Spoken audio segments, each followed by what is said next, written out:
diajari itu oleh roisnya untuk bagian agamanya itu diajari. Kalau orang biasa ini tidak pernah perang, kapan kok diajarannya ya lali, orang tahu dinggu. Antara kadang-kadang bikin perang atau dalam situasi penting itulah. Bagaimana dalam keadaan? Ya, sholat semaksimalnya. Kalau bisa dikerjakan dengan normal ya normal. Kalau dalam ketakutan bisa dengan lari, bisa dengan kendaraan. Nanti kalau sudah normal kerjakan lagi biasa seperti biasanya. Jadi maksudnya terutama sholat wajib, karena sholat wajib tidak boleh ditinggalkan. Kalau sholat sunnah walaupun tidak dalam ketakutan, dalam keadaan normal pun tidak dilakukan, tidak apa-apa. Itu mengenai sholat khauf.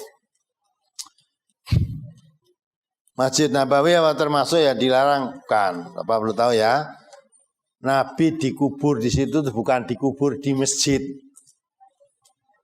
Tapi dikubur itu di rumah beliau. Tapi Nabi wafat itu tidak dikubur di kuburan umum, tapi dikubur di dalam kamar.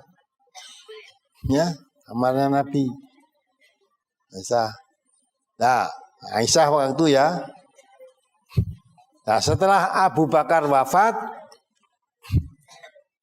karena Aisyah itu putrinya Abu Bakar, ya, Nabi menantunya Abu Bakar, maka Abu Bakar dikubur di situ sekali, mertuanya kan. Umar wafat, juga Umar itu juga mertuanya Nabi, dikubur di situ sekali. Jadi ada 3 kuburan tuh, Nabi, Abu Bakar, dan Umar. Itu rumah. Ya. Nah sekarang ini karena perluasan Masjid Nabawi itu, ya, tidak ada tempat diperluas. Akhirnya seolah-olah rumah Nabi itu masuk masjid, bukan, disik rumahnya. Itu rumah. Jadi perluasan masjidnya sampai masuk ke Nabi. Tapi walaupun itu masuk di komplek masjid, ya, tapi waktu-waktu sholat, waktu haji juga rumah Nabi yang dipakai ngubur Nabi tidak pernah dibuka itu, tidak pernah dibuka, malah dijaga oleh laskar sana. Wong do pegangan pagar itu Nabi sabeti, jangan. Kan ada yang agar sambil menciumi pagarnya itu sambil nangis, ya Rasul, seolah-olah mbok tangisi Rasul itu kuburan itu. Tidak bisa ya. Jadi itu bukan masjid, bukan dijadikan kubur dijadikan masjid, tidak. Itu tadinya rumah, karena perluasan masjid ya sampai masuk ke rumahnya Nabi itu. Jadi itu dulu rumah, lebih dulu rumahnya daripada masjidnya. Ya. Itu ya. Kemudian kenapa MTA tidak baca ta'awud sebelum baca Al-Quran? Ya, saya rasa kalau MTA baca Al-Quran itu sudah diajarkan, ya, ajarkan. Dan insya Allah kalau itu baca ayat mesti dimulai dengan ta'awud. Bisa juga ta'awudnya itu bisa dibaca keras, bisa dibaca sir. Tapi dasarnya wa idza qara'tal Qur'an fasta'id billah minasyaitonir rajim. Ya, kalau kamu akan membaca Al-Qur'an maka disyariatkan untuk membaca ta'awud. Yaitu a'udzubillahi minasyaitonir rajim. Memang ada ta'awud, ada yang dibaca sir, ada yang dibaca jahar. Dibaca sir boleh enggak? Boleh, baca jahar ya boleh. Di sholat itu juga begitu kan, ketika akan membaca Al-Fatihah, ada yang baca jahar, ada yang baca sir. Dua-duanya boleh, baca sir boleh, jahar boleh. Nah, itu supaya dipahami. Mohon penjelasan tentang jenggot, celana, cingkrang, dan sebagainya. Ya dah? Memang ada saudara kita yang berpaham bahwa jenggotan itu sunnah Nabi. Nah, orang jenggotan berarti tidak, apalagi cingkrang juga. Kita beda pendapat itu saling menghormati. Sangat cingkrang itu sampai sekarang saya belum menemukan dalilnya. Sebab dalam hadis-hadis Nabi itu supaya di atas mata kaki itu kalau memakai izar bukan sirwal. Izar itu kalau mau dikiaskan seperti sarung. Maka orang laki-laki kalau ibadah haji itu kalau memakai pakaian ikhram itu ada 2 helai kain. 2 helai kain. Sudah pernah ada ibadah haji lah? Nah, umroh itu. Ketika berpakaian ikhram pakai 2 helai kain. Kain yang pertama digunakan untuk yang disampirkan di pundak itu. Itu namanya apa? Izar. Bukan namanya ridak. Ridak, namanya ridak. Lah yang dipakai bebetan di bawah namanya izar. Jadi izar itu untuk kain dibebetkan. Maka itu kalau mau dikisahkan seperti sarung itu boleh izar. Ini celana sampai sekarang saya belum temu. Celana. Memang ada yang memahami, tapi kan kain, iya. Celananya dia kain, izar ya kain. Nah, kain. Tapi walaupun sama-sama kain, beda. Kalau izar itu dibebetkan sarungkan itu, kalau celana ya seperti yang kita pakai ini. Ya. Nah. Atau kalau pakai jubah panjang, sampai panjang sampai bawah. Nah, itu juga bisa. Tapi kalau celana ya tidak harus sampai di atas mata kaki. Namun yang berpegang seperti itu silahkan. Jangan menjelek-jelekan yang pakai celana tidak di atas mata kaki. Karena memakai izar walaupun di bawah mata kaki itu boleh. Abu Bakar As-Siddiq mertua Nabi, ketika Nabi menyampaikan begitu, Abu Bakar datang kepada Nabi, ya Rasulullah, saya itu selalu memakai izar saya turun sampai di bawah mata kaki, kecuali kalau saya sangat hati-hati. Gitu. Jadi Abu Bakar itu kalau memakai izar selalu turun sampai di bawah mata kaki, kecuali kalau saya sangat hati-hati. Sangat hati-hati misalnya apa disetit terus saiki pakai setut sing kenceng apa ditaleni ben ora mlotrok gitu loh. Jadi singkatnya Abu Bakar datang kepada Nabi tanya, ya Rasulullah, saya tuh kalau pakai izar selalu melotrok sampai menurut bawah kaki. Apa kata Nabi? Tidak apa-apa, karena kamu berbuat seperti bukan karena sombong. Jadi yang dilarang itu memakai menjangkan izar sampai di bawah mata kaki karena sombong. Para raja-raja dahulu itu kalau memakai izar itu sampai di bawah mata kaki. Maka pernah terjadi orang raja yang baru masuk Islam terus dia melakukan apa itu berpakaian ihram tawaf itu ya, tawaf. Nah, keliling karena izarnya itu sampai nyeret lemah terinjak oleh orang yang lain, marah, yang menginjak tadi dipukul. Ya. Akhirnya sampai ke pengadilan. Zaman Rasulullah, pengadilan yang masuk. Nah, namanya pengadilan yang bersalah dan yang dianggap salah, yang terdakwa dan yang mendakwa jadi satu, duduk itu. Ya, mari diadili. Lah raja tadi karena kesombongannya tidak mau duduk dengan orang yang dipukul karena saya raja ya. Raja masuk disuruh duduk bersama rakyat jelata. Kamu orang yang punya masalah. Al-Islam sawwakuma. Islam itu sudah menyamakan kamu. Kau sudah jadi orang Islam, tidak ada ini kelas raja, tidak ada ini kerat rakyat jembel, enggak. Dalam masalah hukum raja kalau rakyat biasa sama. Ya, kamu yang mengajukan di masalah kena hukum, kamu memukul orang ini tadi. Akhirnya terjadi begitu, minta ditunda. Persidangan minta ditunda. Ya diberikan izin, tunda besok pagi. Ternyata setelah itu besok paginya nggak datang dan orang raja tadi jadi kafir lagi itu. Ternyata jadi wong Islam disamakan antara raja dan rakyat jelata disamakan. Maunya kalau jadi raja itu menurut saya mesti di tempat istimewa gitu. Tidak ada dalam Islam. Gitu. Maka yang dilarang itu kalau sombong. Sombong itu menurut Nabi, definisi menurut Nabi, al-kibru batarul haq wa ghamtun nas. Yang disebut orang sombong itu menolak kebenaran dan meremehkan orang lain. Lah kecuali kalau saya memakai celana cingkrang tadi, ya. Nah, celana cingkrang itu boleh enggak toh? Boleh, tapi kalau kamu sertai seolah-olah cingkrang ini yang paling baik, yang tidak cingkrang itu dosa, yang tidak cingkrang itu tidak nurut sunnah Nabi. Sing nurut sunnah ya saya yang cingkrang, sombong kamu. Justru dengan kesombonganmu itu jadi haram kamu. Maka di MTA nggak pernah memakai celana cingkrang silakan, memakai celana panjang itu silakan. Yang penting tidak dilarang oleh agama. Nah, karena kamu di sini kamu cingkrang seolah-olah yang lain tidak cingkrang salah, tidak boleh. Jadi kamu sombong berarti. Saya paham ini. Jenggot ya begitu, ya. Kalau kamu menganggap jenggot itu sunnah Nabi, pakailah jenggot.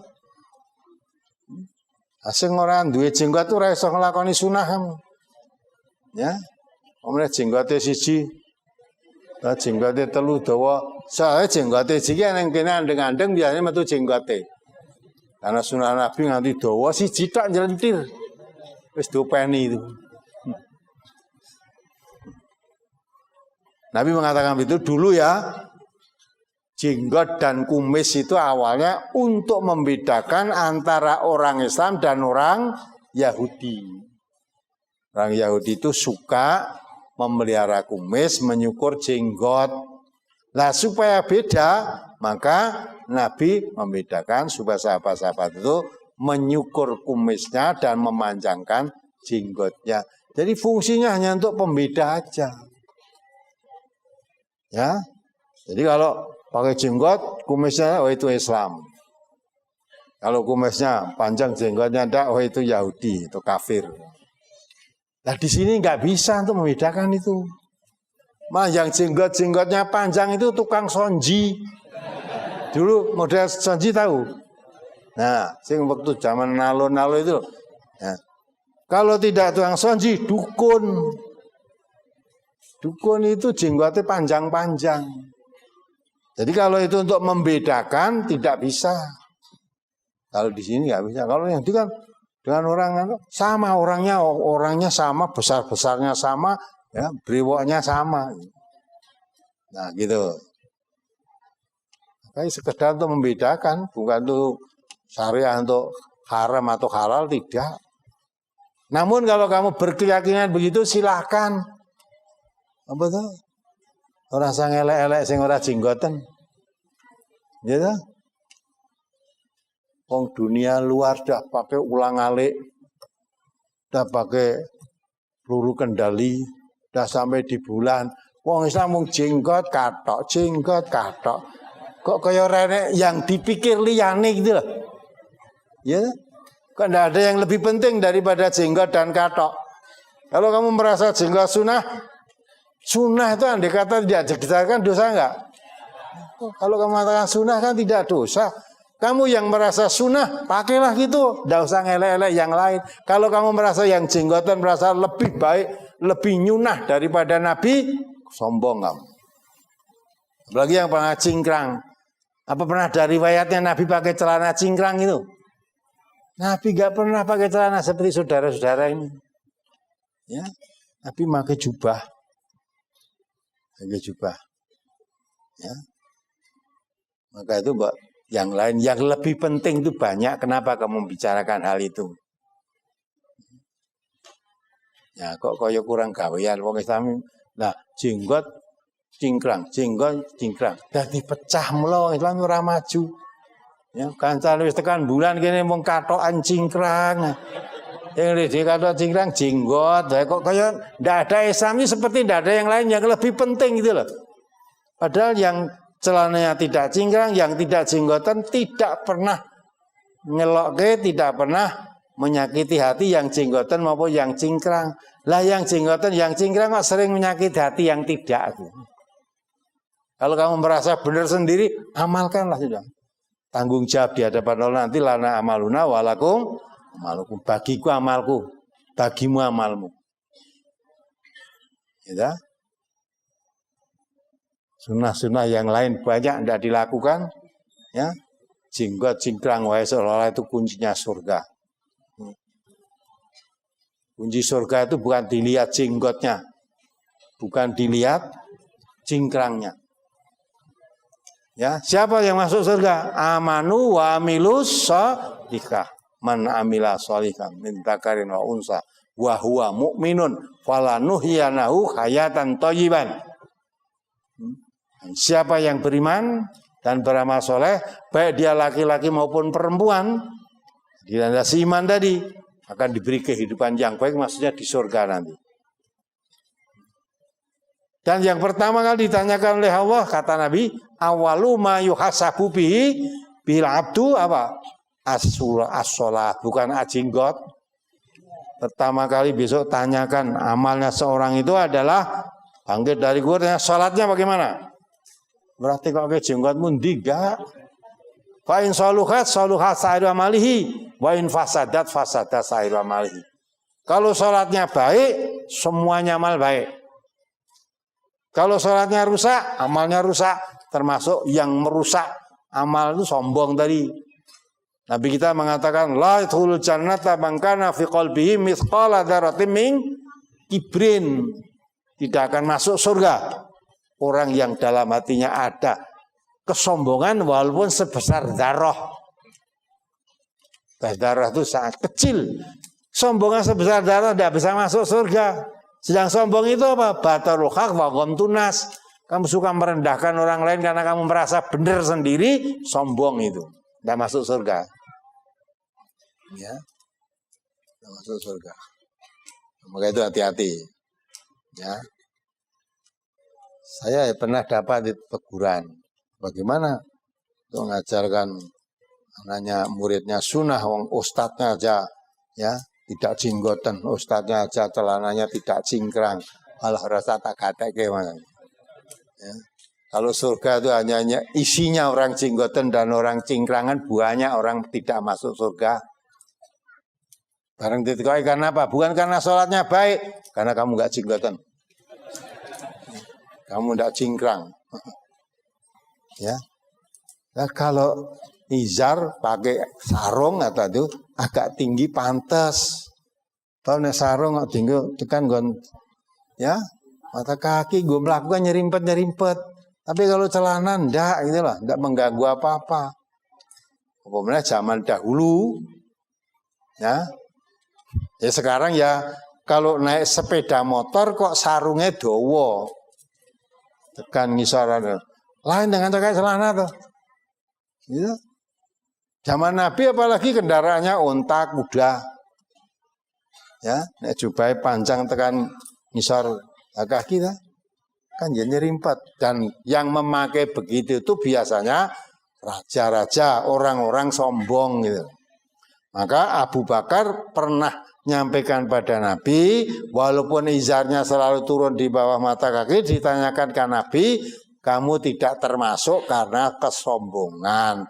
Lah kalau kira-kira pokoknya tidak boleh di bawah mata kaki, jawabnya Nabi kepada Abu Bakar mestinya tidak begitu. Ya Rasulullah, izar saya selalu melorot sampai di bawah mata kaki, kecuali kalau saya sangat hati-hati. Mestinya jawabnya Nabi, oleh karena itu hati-hatilah, jangan sampai izarmu melorot. Kalau sebabnya yang dilarang itu karena di bawah mata kakinya, berarti Abu Bakar kalau hati-hati itu bisa. Kenapa kok saya melorot? Kecuali kalau saya sangat hati. Mesti jawabnya Nabi, maka hati-hatilah, dikencangkan dulu, jangan sampai nanti melorot, kan gitu.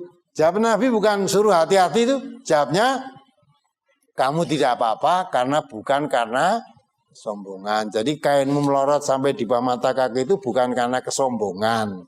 Berarti yang dilarang di sini bukan kainnya di bawah mata kaki atau di atas mata kaki, tapi yang dilarang ini karena sombong, merasa dirinya paling benar, menganggap orang lain rendah.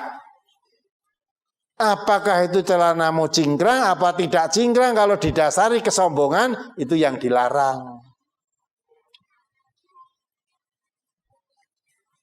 Dan ini masalah jenggot, malah cingkrang, itu sudah dibrosurkan di pengajian akad ini. Nanti gandengannya dengan musik itu biasanya. Musik. Nah, orang Islam itu tidak boleh dengan musik, apalagi pemain musik. Itu pun masalah musik sudah dibrosurkan juga. Perkara beda paham, saling menghormati. Kowe ra seneng musik yang nganggo, aja nganggo musik alat gitar gue nganggo cangkem. Ada kan orang tidak mau pakai gitar nganggo cangkem, bum bum bum, muni cangkeme. Karena musik tidak boleh. Padahal zaman Nabi pun musik sudah pakai. Maka Nabi malah mengatakan kalau kamu mengadakan walimahan urus, adalah rame-rame walaupun sekedar memukul kendang. Kendangnya musik itu bukan. Nah, musik zaman Nabi adanya baru begitu. Sehingga ada organ tunggal, ada itu musik semua. Nah, jadi musik itu mubah. Pakai musik boleh, tidak pakai musik juga. Pakai musik tidak dosa, tidak pakai tidak dapat ganjaran. Karena hukum mubah itu seperti itu. Namun demikian, yang tetap tidak mau menerima silahkan. Ini ngojo standar ngelek-elek gue, utawa mbok golek liyane sing penting ini loh. Yang ngono kok mbok rembug kowe sawise. Masamu kabeh pakai celana cingkrang, terus bajunya ya cingkrang sekian ini, terus pakai ketu putih ya bawa ini. Rumah kamu Nabi ngono kuwi ta? Nabi pakai begitu? Enggak pakai begitu itu Nabi. Saya ketemu orang-orang macam itu, ya di Pakistan, di India itu pakainya semacam itu. Dan tidak apa memang pakaian adat di sana. Silahkan. Juga pakai rompi.